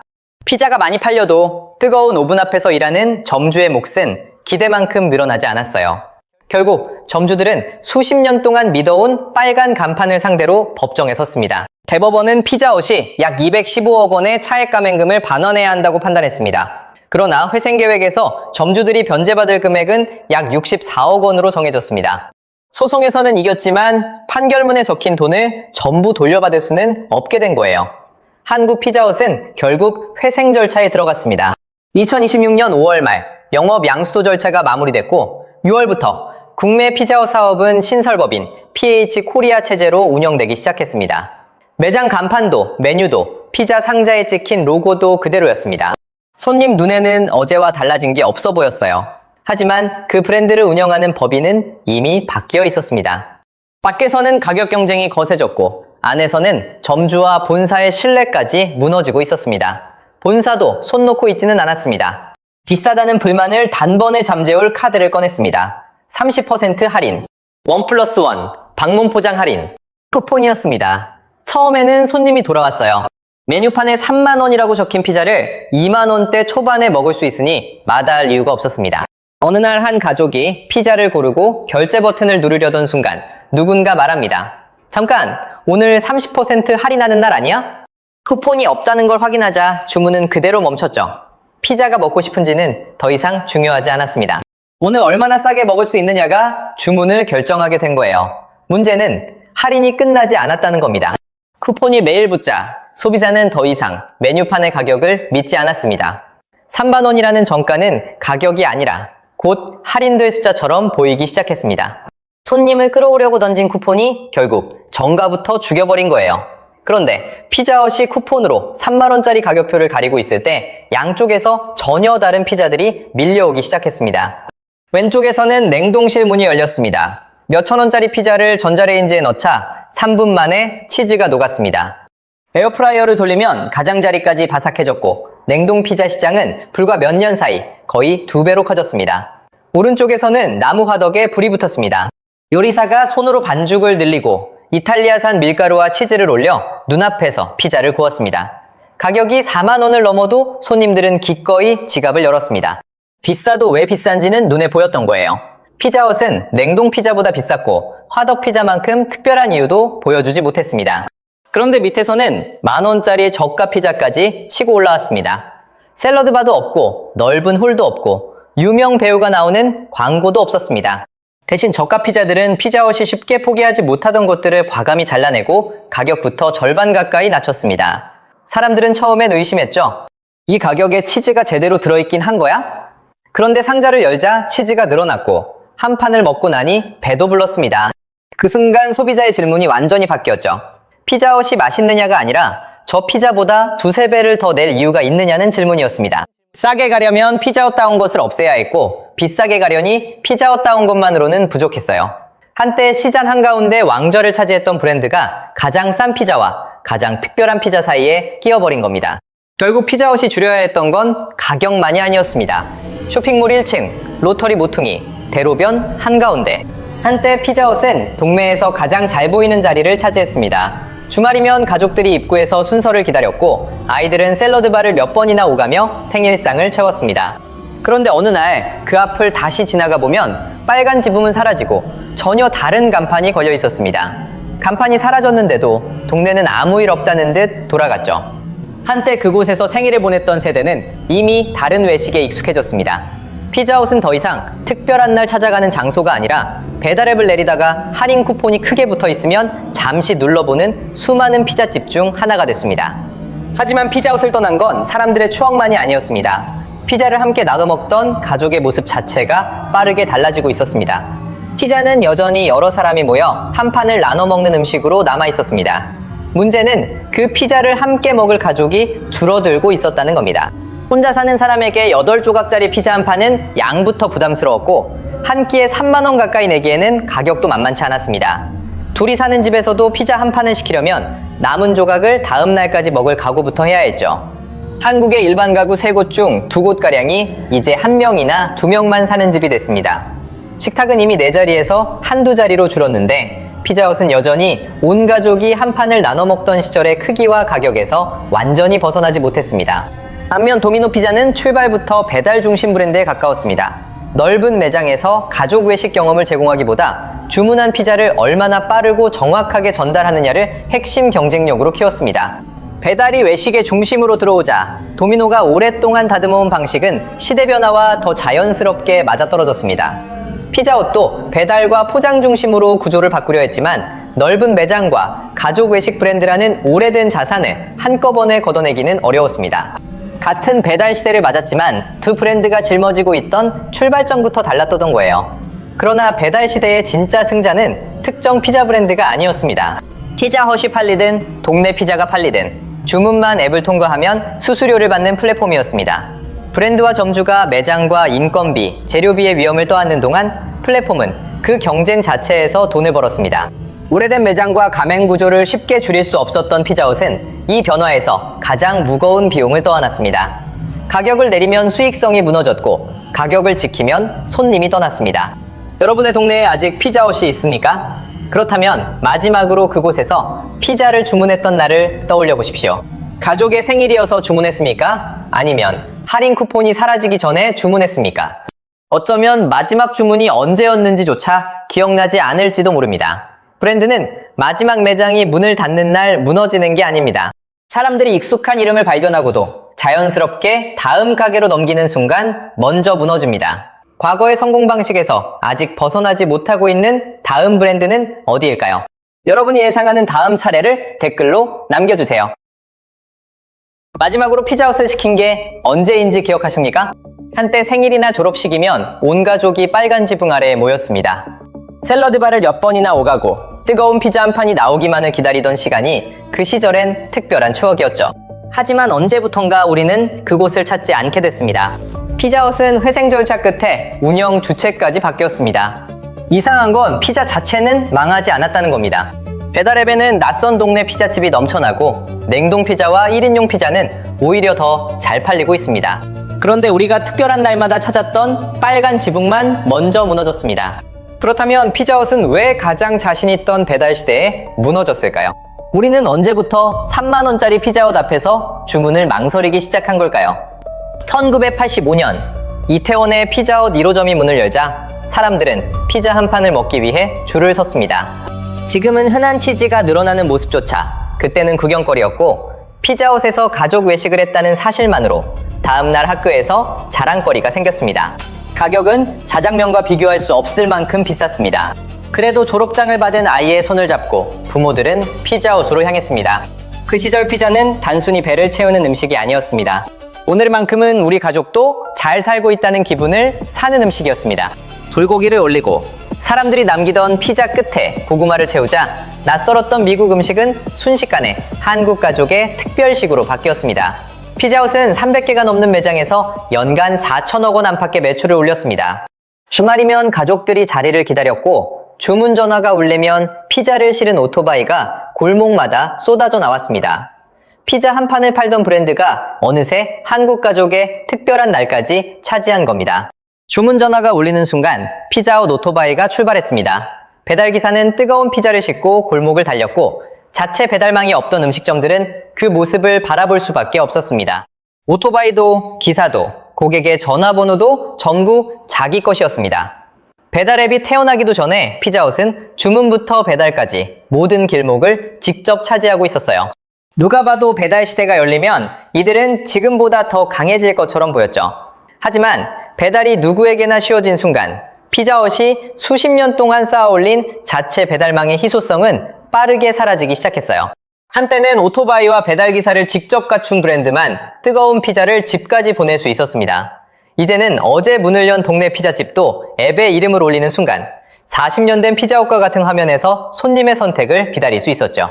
소비자가 배달앱에서 피자를 검색합니다. 익숙한 피자헛 로고가 먼저 눈에 들어옵니다. 그런데 바로 아래에는 처음 보는 피자집이 더 먹음직스러운 사진과 높은 별점, 더 싼 배달비를 내걸고 있습니다. 소비자는 어느 회사가 오랫동안 자체 배달망을 운영해왔는지 비교하지 않았습니다. 화면을 한 칸 내린 뒤 더 싸고 더 맛있어 보이는 피자를 누른 거예요. 피자헛이 오랜 시간 직접 구축해온 배달 경쟁력이 플랫폼 하나로 누구나 이용할 수 있는 기본 조건이 돼버린 겁니다. 배달앱이 주문을 몰고 오자 점주들은 처음엔 이제 됐다 싶었겠죠. 알림은 쉴 새 없이 울렸고 5분은 멈출 틈 없이 돌아갔습니다. 매장 앞에는 피자를 받아가려는 배달기사들이 줄을 섰습니다. 겉으로만 보면 전성기가 다시 돌아온 것 같았어요. 하루 영업이 끝난 뒤 점주는 주문 건수부터 확인했습니다. 어제보다 훨씬 많은 피자를 팔았다는 숫자에 잠시 안도의 한숨을 내쉬었죠. 하지만 정산표를 아래로 내리자 표정이 굳었습니다. 앱 수수료와 배달비, 손님에게 뿌린 쿠폰 비용까지 빠져나간 뒤 마지막 줄에 찍힌 금액은 오히려 어제보다 작았습니다. 점주는 계산기를 꺼내 몇 번이고 다시 두드렸지만 달라지는 건 없었습니다. 장사가 안 돼도 가격을 마음대로 내리기 어려웠고 장사가 잘 되면 더 많은 주문에서 수수료와 할인비가 빠져나갔습니다. 치즈 한 줌, 토핑 하나, 피자 한 판의 가격까지 본사 기준에서 자유롭기 어려웠기 때문입니다. 밖에서는 배달앱 비용이 늘어났고 안에서는 가맹 계약의 규칙이 점주의 선택을 제한했습니다. 장사가 흔들려도 점주가 혼자 바꿀 수 있는 건 많지 않았죠.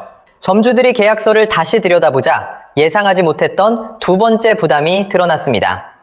이미 매출의 6%를 본사에 내고 있었는데 치즈와 도우를 공급받는 가격에도 본사의 차액이 포함되어 있었습니다. 앞에서는 매출에 따라 돈을 냈고 뒤에서는 재료를 받을 때 또 비용을 부담한 겁니다. 피자가 많이 팔려도 뜨거운 오븐 앞에서 일하는 점주의 몫은 기대만큼 늘어나지 않았어요. 결국 점주들은 수십 년 동안 믿어온 빨간 간판을 상대로 법정에 섰습니다. 대법원은 피자헛이 약 215억 원의 차액 감행금을 반환해야 한다고 판단했습니다. 그러나 회생계획에서 점주들이 변제받을 금액은 약 64억 원으로 정해졌습니다. 소송에서는 이겼지만 판결문에 적힌 돈을 전부 돌려받을 수는 없게 된 거예요. 한국 피자헛은 결국 회생 절차에 들어갔습니다. 2026년 5월 말 영업 양수도 절차가 마무리됐고 6월부터 국내 피자헛 사업은 신설법인 PH 코리아 체제로 운영되기 시작했습니다. 매장 간판도 메뉴도 피자 상자에 찍힌 로고도 그대로였습니다. 손님 눈에는 어제와 달라진 게 없어 보였어요. 하지만 그 브랜드를 운영하는 법인은 이미 바뀌어 있었습니다. 밖에서는 가격 경쟁이 거세졌고 안에서는 점주와 본사의 신뢰까지 무너지고 있었습니다. 본사도 손 놓고 있지는 않았습니다. 비싸다는 불만을 단번에 잠재울 카드를 꺼냈습니다. 30% 할인, 1+1, 방문 포장 할인, 쿠폰이었습니다. 처음에는 손님이 돌아왔어요. 메뉴판에 3만 원이라고 적힌 피자를 2만 원대 초반에 먹을 수 있으니 마다할 이유가 없었습니다. 어느 날 한 가족이 피자를 고르고 결제 버튼을 누르려던 순간 누군가 말합니다. 잠깐, 오늘 30% 할인하는 날 아니야? 쿠폰이 없다는 걸 확인하자 주문은 그대로 멈췄죠. 피자가 먹고 싶은지는 더 이상 중요하지 않았습니다. 오늘 얼마나 싸게 먹을 수 있느냐가 주문을 결정하게 된 거예요. 문제는 할인이 끝나지 않았다는 겁니다. 쿠폰이 매일 붙자 소비자는 더 이상 메뉴판의 가격을 믿지 않았습니다.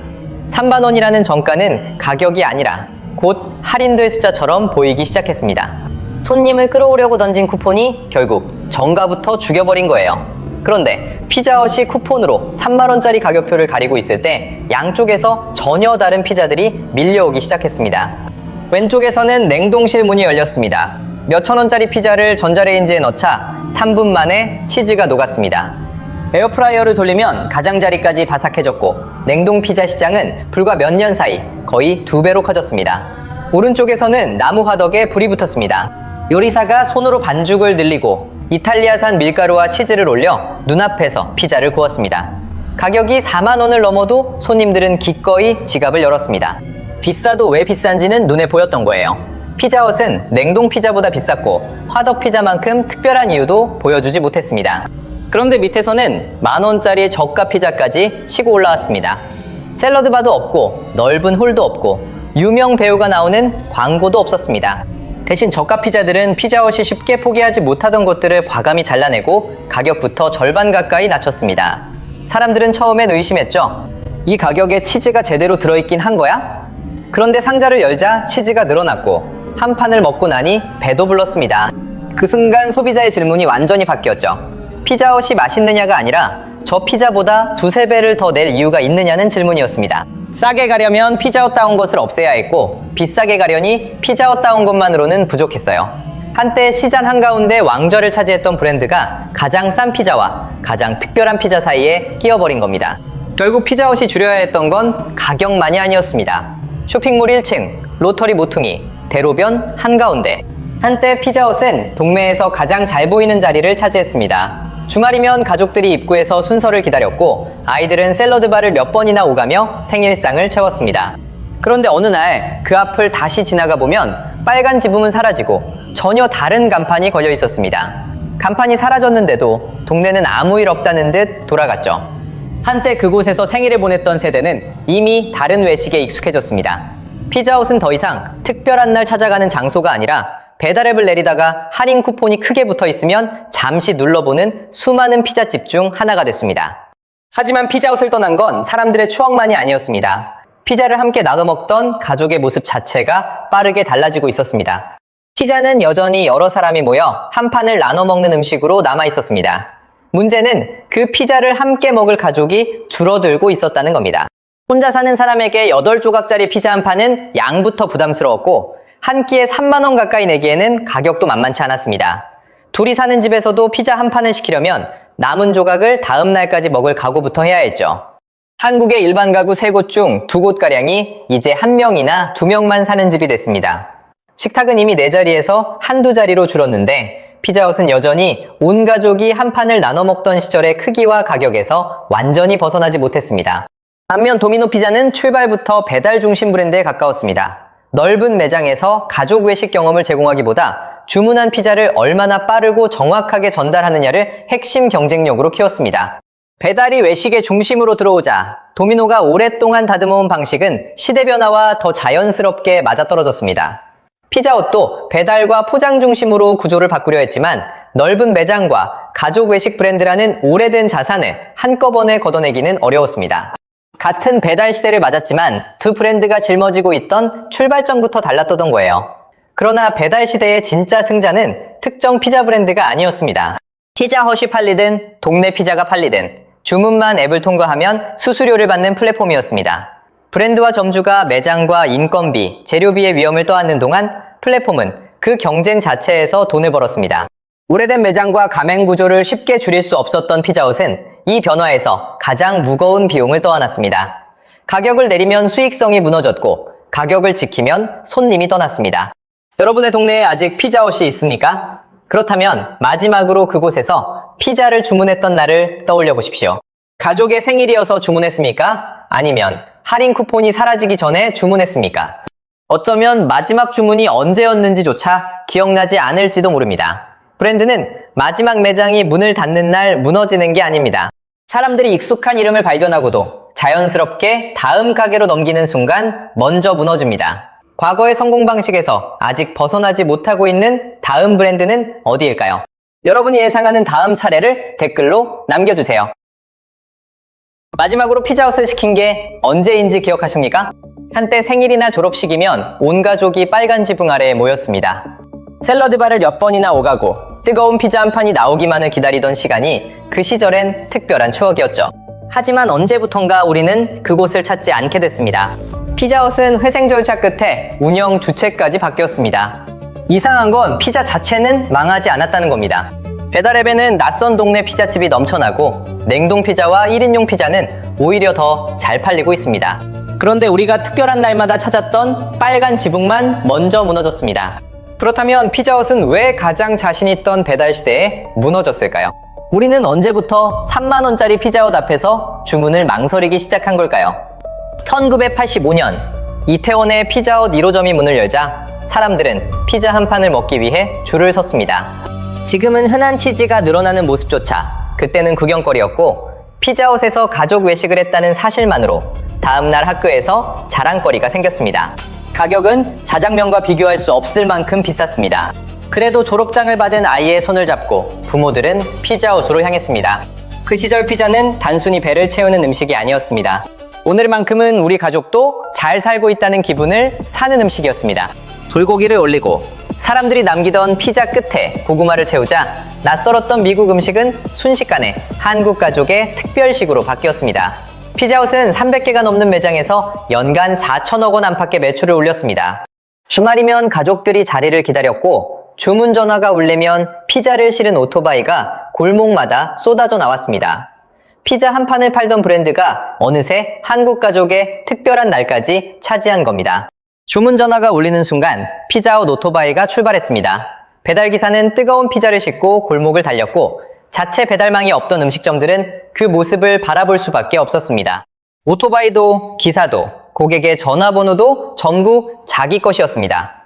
배달 앱이 태어나기도 전에 피자헛은 주문부터 배달까지 모든 길목을 직접 차지하고 있었어요. 누가 봐도 배달 시대가 열리면 이들은 지금보다 더 강해질 것처럼 보였죠. 하지만 배달이 누구에게나 쉬워진 순간 피자헛이 수십 년 동안 쌓아올린 자체 배달망의 희소성은 빠르게 사라지기 시작했어요. 한때는 오토바이와 배달기사를 직접 갖춘 브랜드만 뜨거운 피자를 집까지 보낼 수 있었습니다. 이제는 어제 문을 연 동네 피자집도 앱에 이름을 올리는 순간 40년 된 피자헛과 같은 화면에서 손님의 선택을 기다릴 수 있었죠. 소비자가 배달앱에서 피자를 검색합니다. 익숙한 피자헛 로고가 먼저 눈에 들어옵니다. 그런데 바로 아래에는 처음 보는 피자집이 더 먹음직스러운 사진과 높은 별점, 더 싼 배달비를 내걸고 있습니다. 소비자는 어느 회사가 오랫동안 자체 배달망을 운영해왔는지 비교하지 않았습니다.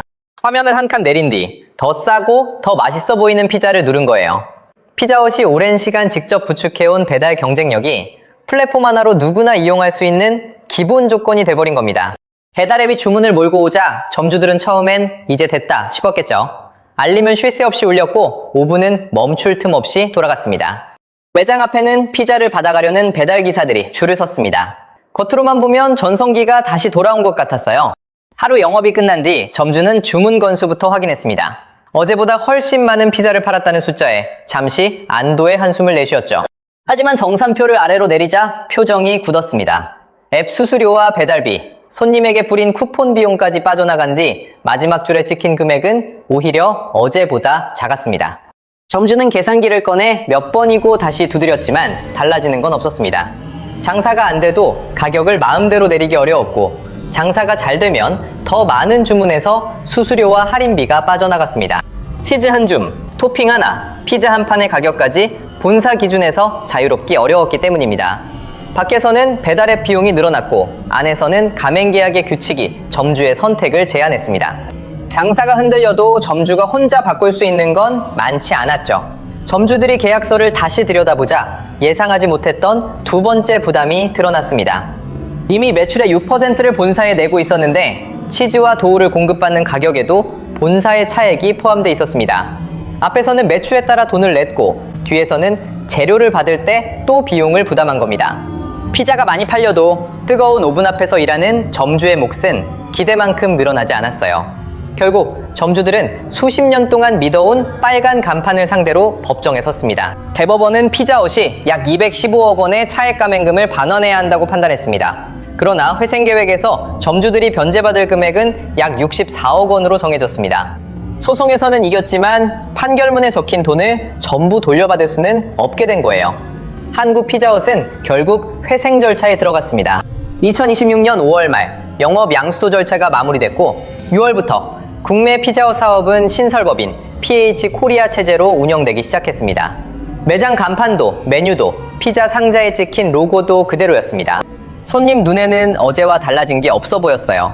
하지만 그 브랜드를 운영하는 법인은 이미 바뀌어 있었습니다. 밖에서는 가격 경쟁이 거세졌고 안에서는 점주와 본사의 신뢰까지 무너지고 있었습니다. 본사도 손 놓고 있지는 않았습니다. 비싸다는 불만을 단번에 잠재울 카드를 꺼냈습니다. 30% 할인, 1+1, 방문 포장 할인, 쿠폰이었습니다. 처음에는 손님이 돌아왔어요. 메뉴판에 3만 원이라고 적힌 피자를 2만 원대 초반에 먹을 수 있으니 마다할 이유가 없었습니다. 어느 날 한 가족이 피자를 고르고 결제 버튼을 누르려던 순간 누군가 말합니다. 잠깐, 오늘 30% 할인하는 날 아니야? 쿠폰이 없다는 걸 확인하자 주문은 그대로 멈췄죠. 피자가 먹고 싶은지는 더 이상 중요하지 않았습니다. 오늘 얼마나 싸게 먹을 수 있느냐가 주문을 결정하게 된 거예요. 문제는 할인이 끝나지 않았다는 겁니다. 쿠폰이 매일 붙자 소비자는 더 이상 메뉴판의 가격을 믿지 않았습니다. 3만 원이라는 정가는 가격이 아니라 곧 할인될 숫자처럼 보이기 시작했습니다. 손님을 끌어오려고 던진 쿠폰이 결국 정가부터 죽여버린 거예요. 그런데 피자헛이 쿠폰으로 3만 원짜리 가격표를 가리고 있을 때 양쪽에서 전혀 다른 피자들이 밀려오기 시작했습니다. 왼쪽에서는 냉동실 문이 열렸습니다. 몇천 원짜리 피자를 전자레인지에 넣자 3분 만에 치즈가 녹았습니다. 에어프라이어를 돌리면 가장자리까지 바삭해졌고 냉동 피자 시장은 불과 몇 년 사이 거의 2배로 커졌습니다. 오른쪽에서는 나무 화덕에 불이 붙었습니다. 요리사가 손으로 반죽을 늘리고 이탈리아산 밀가루와 치즈를 올려 눈앞에서 피자를 구웠습니다. 가격이 4만 원을 넘어도 손님들은 기꺼이 지갑을 열었습니다. 비싸도 왜 비싼지는 눈에 보였던 거예요. 피자헛은 냉동 피자보다 비쌌고 화덕 피자만큼 특별한 이유도 보여주지 못했습니다. 그런데 밑에서는 만원짜리 저가 피자까지 치고 올라왔습니다. 샐러드 바도 없고 넓은 홀도 없고 유명 배우가 나오는 광고도 없었습니다. 대신 저가 피자들은 피자헛이 쉽게 포기하지 못하던 것들을 과감히 잘라내고 가격부터 절반 가까이 낮췄습니다. 사람들은 처음엔 의심했죠. 이 가격에 치즈가 제대로 들어있긴 한 거야? 그런데 상자를 열자 치즈가 늘어났고 한 판을 먹고 나니 배도 불렀습니다. 그 순간 소비자의 질문이 완전히 바뀌었죠. 피자헛이 맛있느냐가 아니라 저 피자보다 두세 배를 더 낼 이유가 있느냐는 질문이었습니다. 싸게 가려면 피자헛다운 것을 없애야 했고 비싸게 가려니 피자헛다운 것만으로는 부족했어요. 한때 시장 한가운데 왕좌를 차지했던 브랜드가 가장 싼 피자와 가장 특별한 피자 사이에 끼어버린 겁니다. 결국 피자헛이 줄여야 했던 건 가격만이 아니었습니다. 쇼핑몰 1층, 로터리 모퉁이, 대로변 한가운데.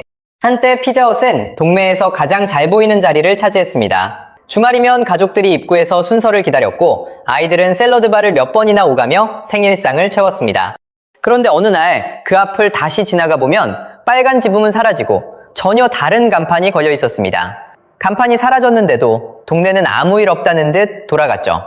한때 그곳에서 생일을 보냈던 세대는 이미 다른 외식에 익숙해졌습니다. 피자헛은 더 이상 특별한 날 찾아가는 장소가 아니라 배달앱을 내리다가 할인 쿠폰이 크게 붙어 있으면 잠시 눌러보는 수많은 피자집 중 하나가 됐습니다. 하지만 피자헛을 떠난 건 사람들의 추억만이 아니었습니다. 피자를 함께 나눠 먹던 가족의 모습 자체가 빠르게 달라지고 있었습니다. 피자는 여전히 여러 사람이 모여 한 판을 나눠 먹는 음식으로 남아 있었습니다. 문제는 그 피자를 함께 먹을 가족이 줄어들고 있었다는 겁니다. 혼자 사는 사람에게 8조각짜리 피자 한 판은 양부터 부담스러웠고 한 끼에 3만 원 가까이 내기에는 가격도 만만치 않았습니다. 둘이 사는 집에서도 피자 한 판을 시키려면 남은 조각을 다음 날까지 먹을 각오부터 해야 했죠. 한국의 일반 가구 3곳 중 2곳가량이 이제 1명이나 2명만 사는 집이 됐습니다. 식탁은 이미 4자리에서 한두 자리로 줄었는데 피자헛은 여전히 온 가족이 한 판을 나눠 먹던 시절의 크기와 가격에서 완전히 벗어나지 못했습니다. 반면 도미노 피자는 출발부터 배달 중심 브랜드에 가까웠습니다. 넓은 매장에서 가족 외식 경험을 제공하기보다 주문한 피자를 얼마나 빠르고 정확하게 전달하느냐를 핵심 경쟁력으로 키웠습니다. 배달이 외식의 중심으로 들어오자 도미노가 오랫동안 다듬어온 방식은 시대 변화와 더 자연스럽게 맞아떨어졌습니다. 피자헛도 배달과 포장 중심으로 구조를 바꾸려 했지만 넓은 매장과 가족 외식 브랜드라는 오래된 자산을 한꺼번에 걷어내기는 어려웠습니다. 같은 배달 시대를 맞았지만 두 브랜드가 짊어지고 있던 출발점부터 달랐던 거예요. 그러나 배달 시대의 진짜 승자는 특정 피자 브랜드가 아니었습니다. 피자헛이 팔리든 동네 피자가 팔리든 주문만 앱을 통과하면 수수료를 받는 플랫폼이었습니다. 브랜드와 점주가 매장과 인건비, 재료비의 위험을 떠안는 동안 플랫폼은 그 경쟁 자체에서 돈을 벌었습니다. 오래된 매장과 가맹 구조를 쉽게 줄일 수 없었던 피자헛은 이 변화에서 가장 무거운 비용을 떠안았습니다. 가격을 내리면 수익성이 무너졌고 가격을 지키면 손님이 떠났습니다. 여러분의 동네에 아직 피자헛이 있습니까? 그렇다면 마지막으로 그곳에서 피자를 주문했던 날을 떠올려 보십시오. 가족의 생일이어서 주문했습니까? 아니면 할인 쿠폰이 사라지기 전에 주문했습니까? 어쩌면 마지막 주문이 언제였는지조차 기억나지 않을지도 모릅니다. 브랜드는 마지막 매장이 문을 닫는 날 무너지는 게 아닙니다. 사람들이 익숙한 이름을 발견하고도 자연스럽게 다음 가게로 넘기는 순간 먼저 무너집니다. 과거의 성공 방식에서 아직 벗어나지 못하고 있는 다음 브랜드는 어디일까요? 여러분이 예상하는 다음 차례를 댓글로 남겨주세요. 마지막으로 피자헛을 시킨 게 언제인지 기억하십니까? 한때 생일이나 졸업식이면 온 가족이 빨간 지붕 아래에 모였습니다. 샐러드바를 몇 번이나 오가고 뜨거운 피자 한 판이 나오기만을 기다리던 시간이 그 시절엔 특별한 추억이었죠. 하지만 언제부턴가 우리는 그곳을 찾지 않게 됐습니다. 피자헛은 회생 절차 끝에 운영 주체까지 바뀌었습니다. 이상한 건 피자 자체는 망하지 않았다는 겁니다. 배달앱에는 낯선 동네 피자집이 넘쳐나고 냉동 피자와 1인용 피자는 오히려 더 잘 팔리고 있습니다. 그런데 우리가 특별한 날마다 찾았던 빨간 지붕만 먼저 무너졌습니다. 그렇다면 피자헛은 왜 가장 자신 있던 배달 시대에 무너졌을까요? 우리는 언제부터 3만 원짜리 피자헛 앞에서 주문을 망설이기 시작한 걸까요? 1985년 이태원의 피자헛 1호점이 문을 열자 사람들은 피자 한 판을 먹기 위해 줄을 섰습니다. 지금은 흔한 치즈가 늘어나는 모습조차 그때는 구경거리였고 피자헛에서 가족 외식을 했다는 사실만으로 다음날 학교에서 자랑거리가 생겼습니다. 가격은 자장면과 비교할 수 없을 만큼 비쌌습니다. 그래도 졸업장을 받은 아이의 손을 잡고 부모들은 피자헛으로 향했습니다. 그 시절 피자는 단순히 배를 채우는 음식이 아니었습니다. 오늘만큼은 우리 가족도 잘 살고 있다는 기분을 사는 음식이었습니다. 불고기를 올리고 사람들이 남기던 피자 끝에 고구마를 채우자 낯설었던 미국 음식은 순식간에 한국 가족의 특별식으로 바뀌었습니다. 피자헛은 300개가 넘는 매장에서 연간 4천억 원 안팎의 매출을 올렸습니다. 주말이면 가족들이 자리를 기다렸고 주문 전화가 울리면 피자를 실은 오토바이가 골목마다 쏟아져 나왔습니다. 피자 한 판을 팔던 브랜드가 어느새 한국 가족의 특별한 날까지 차지한 겁니다. 주문 전화가 울리는 순간 피자헛 오토바이가 출발했습니다. 배달기사는 뜨거운 피자를 싣고 골목을 달렸고 자체 배달망이 없던 음식점들은 그 모습을 바라볼 수밖에 없었습니다. 오토바이도 기사도 고객의 전화번호도 전부 자기 것이었습니다. 배달 앱이 태어나기도 전에 피자헛은 주문부터 배달까지 모든 길목을 직접 차지하고 있었어요. 누가 봐도 배달 시대가 열리면 이들은 지금보다 더 강해질 것처럼 보였죠. 하지만 배달이 누구에게나 쉬워진 순간 피자헛이 수십 년 동안 쌓아올린 자체 배달망의 희소성은 빠르게 사라지기 시작했어요. 한때는 오토바이와 배달기사를 직접 갖춘 브랜드만 뜨거운 피자를 집까지 보낼 수 있었습니다. 이제는 어제 문을 연 동네 피자집도 앱에 이름을 올리는 순간 40년 된 피자헛과 같은 화면에서 손님의 선택을 기다릴 수 있었죠. 소비자가 배달앱에서 피자를 검색합니다. 익숙한 피자헛 로고가 먼저 눈에 들어옵니다. 그런데 바로 아래에는 처음 보는 피자집이 더 먹음직스러운 사진과 높은 별점, 더 싼 배달비를 내걸고 있습니다. 소비자는 어느 회사가 오랫동안 자체 배달망을 운영해왔는지 비교하지 않았습니다. 화면을 한 칸 내린 뒤 더 싸고 더 맛있어 보이는 피자를 누른 거예요. 피자헛이 오랜 시간 직접 구축해온 배달 경쟁력이 플랫폼 하나로 누구나 이용할 수 있는 기본 조건이 돼버린 겁니다. 배달앱이 주문을 몰고 오자 점주들은 처음엔 이제 됐다 싶었겠죠. 알림은 쉴 새 없이 울렸고 5분은 멈출 틈 없이 돌아갔습니다. 매장 앞에는 피자를 받아가려는 배달기사들이 줄을 섰습니다. 겉으로만 보면 전성기가 다시 돌아온 것 같았어요. 하루 영업이 끝난 뒤 점주는 주문 건수부터 확인했습니다. 어제보다 훨씬 많은 피자를 팔았다는 숫자에 잠시 안도의 한숨을 내쉬었죠. 하지만 정산표를 아래로 내리자 표정이 굳었습니다. 앱 수수료와 배달비, 손님에게 뿌린 쿠폰 비용까지 빠져나간 뒤 마지막 줄에 찍힌 금액은 오히려 어제보다 작았습니다. 점주는 계산기를 꺼내 몇 번이고 다시 두드렸지만 달라지는 건 없었습니다. 장사가 안 돼도 가격을 마음대로 내리기 어려웠고 장사가 잘 되면 더 많은 주문에서 수수료와 할인비가 빠져나갔습니다. 치즈 한 줌, 토핑 하나, 피자 한 판의 가격까지 본사 기준에서 자유롭기 어려웠기 때문입니다. 밖에서는 배달앱 비용이 늘어났고 안에서는 가맹계약의 규칙이 점주의 선택을 제한했습니다. 장사가 흔들려도 점주가 혼자 바꿀 수 있는 건 많지 않았죠. 점주들이 계약서를 다시 들여다보자 예상하지 못했던 두 번째 부담이 드러났습니다. 이미 매출의 6%를 본사에 내고 있었는데 치즈와 도우를 공급받는 가격에도 본사의 차액이 포함되어 있었습니다. 앞에서는 매출에 따라 돈을 냈고 뒤에서는 재료를 받을 때 또 비용을 부담한 겁니다. 피자가 많이 팔려도 뜨거운 오븐 앞에서 일하는 점주의 몫은 기대만큼 늘어나지 않았어요. 결국 점주들은 수십 년 동안 믿어온 빨간 간판을 상대로 법정에 섰습니다. 대법원은 피자헛이 약 215억 원의 차액 감액금을 반환해야 한다고 판단했습니다. 그러나 회생계획에서 점주들이 변제받을 금액은 약 64억 원으로 정해졌습니다. 소송에서는 이겼지만 판결문에 적힌 돈을 전부 돌려받을 수는 없게 된 거예요. 한국 피자헛은 결국 회생 절차에 들어갔습니다. 2026년 5월 말 영업 양수도 절차가 마무리됐고 6월부터 국내 피자헛 사업은 신설법인 PH 코리아 체제로 운영되기 시작했습니다. 매장 간판도 메뉴도 피자 상자에 찍힌 로고도 그대로였습니다. 손님 눈에는 어제와 달라진 게 없어 보였어요. 하지만 그 브랜드를 운영하는 법인은 이미 바뀌어 있었습니다. 밖에서는 가격 경쟁이 거세졌고 안에서는 점주와 본사의 신뢰까지 무너지고 있었습니다. 본사도 손 놓고 있지는 않았습니다. 비싸다는 불만을 단번에 잠재울 카드를 꺼냈습니다. 30% 할인, 1+1, 방문 포장 할인, 쿠폰이었습니다. 처음에는 손님이 돌아왔어요. 메뉴판에 3만 원이라고 적힌 피자를 2만 원대 초반에 먹을 수 있으니 마다할 이유가 없었습니다. 어느 날 한 가족이 피자를 고르고 결제 버튼을 누르려던 순간 누군가 말합니다. 잠깐, 오늘 30% 할인하는 날 아니야? 쿠폰이 없다는 걸 확인하자 주문은 그대로 멈췄죠. 피자가 먹고 싶은지는 더 이상 중요하지 않았습니다. 오늘 얼마나 싸게 먹을 수 있느냐가 주문을 결정하게 된 거예요. 문제는 할인이 끝나지 않았다는 겁니다. 쿠폰이 매일 붙자 소비자는 더 이상 메뉴판의 가격을 믿지 않았습니다. 3만 원이라는 정가는 가격이 아니라 곧 할인될 숫자처럼 보이기 시작했습니다. 손님을 끌어오려고 던진 쿠폰이 결국 정가부터 죽여버린 거예요. 그런데 피자헛이 쿠폰으로 3만 원짜리 가격표를 가리고 있을 때 양쪽에서 전혀 다른 피자들이 밀려오기 시작했습니다. 왼쪽에서는 냉동실 문이 열렸습니다. 몇천 원짜리 피자를 전자레인지에 넣자 3분 만에 치즈가 녹았습니다.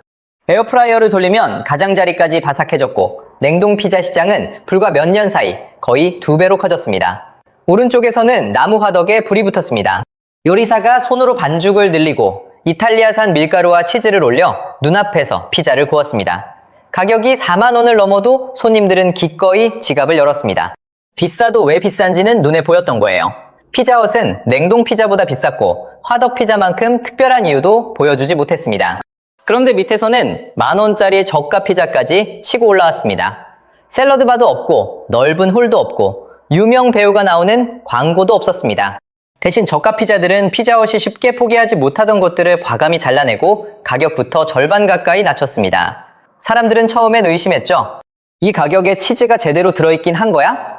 그런데 상자를 열자 치즈가 늘어났고 한 판을 먹고 나니 배도 불렀습니다. 그 순간 소비자의 질문이 완전히 바뀌었죠.